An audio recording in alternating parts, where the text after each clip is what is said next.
আল্লাহ হাফিজ। আসসালামু আলাইকুম আৰু নমস্কাৰ সকলোকে। আমাৰ ছেকেণ্ড এনিভাৰ্চাৰীৰ বিউটিফুল মেমৰিজবোৰ সাঁচি ৰাখিবৰ বাবে আজিৰ এই ভ্লগটো বনোৱা হ'ল, য'ত আমি আমাৰ লগতে আপোনালোককো লৈ যাব ওলাইছোঁ কাজিৰঙাৰ এই ট্ৰিপটোলৈ। ফুৰিবলৈ ওলাইছোঁ, আকৌ এনজয়টো কৰিবই লাগিব ন। মাশাআল্লাহ, ইমান যে ভাল লাগিছে নহয় ৰাস্তাটো দেখিবলৈ। এপ্ৰিল মে' মাহত ৰাস্তাৰ কাণত থকা গছবোৰ এনেদৰে ফুল আৰু পাতেৰে ভৰি পৰে, ইমান ভাল লাগে দেখিব। পিছত স্নেক্স টাইমৰ বাবে আমি সোমালোঁ সমিট ৰিজৰ্টত। ইয়াত আমি বেছি সময় নৰলোঁ, খাই উঠি ইফাল সিফাল ফুৰিলোঁ আৰু সোনকালে ওলাই দিলোঁ। দেখিছেনে বাৰু, অলপ অলপকৈ বৰষুণ দিছে আৰু বেবীকটো মই বৰষুণত ভিজাব নোৱাৰোঁ, সেয়েহে আমি সোনকালে ওলাই দিলোঁ।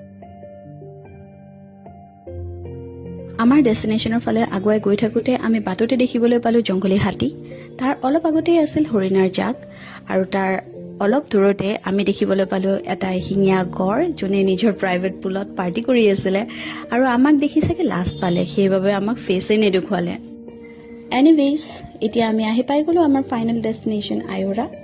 ইয়াত আহি ফাৰ্ষ্ট অফ অল আমি কি কৰিলোঁ, লাঞ্চ। 3টা বাজি গৈছিলে আৰু আমাৰ বহুত ভোক লাগিছিলে, সেয়েহে আমি খাই ল'লোঁ। পিছত অলপ ভিডিঅ' শ্বুট কৰিলোঁ আৰু ফটোজো ক্লিক কৰিলোঁ। তাৰ পিছতে ওলাই আহিলোঁ আয়োৰাৰ সৌন্দৰ্য উপভোগ কৰিবলৈ।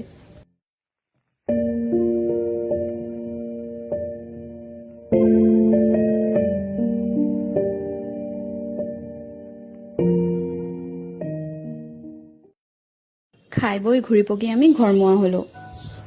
আমি যে ইমান লাকি, কিয় কৈছোঁ জানেনে? এয়া চাওক কি ৰামধেনু। কেৱল এয়াই নহয়, এফালে আছিল আকৌ বহুকেইটা গড়, তাৰ লগতে আকৌ হৰিণাও আছিলে, যাৰ ক্লিপ মই ইয়াত ক্লিক কৰিব নোৱাৰিলোঁ। আলহামদুলিল্লাহ, আজিৰ দিনটো বৰ ধুনীয়াকৈ স্পেণ্ড কৰিলোঁ আৰু লগতে আশা কৰিলোঁ আপোনালোকেও যাতে মোৰ ভিডিঅ'টো চাই ভাল পালে। আল্লাহ হাফিজ।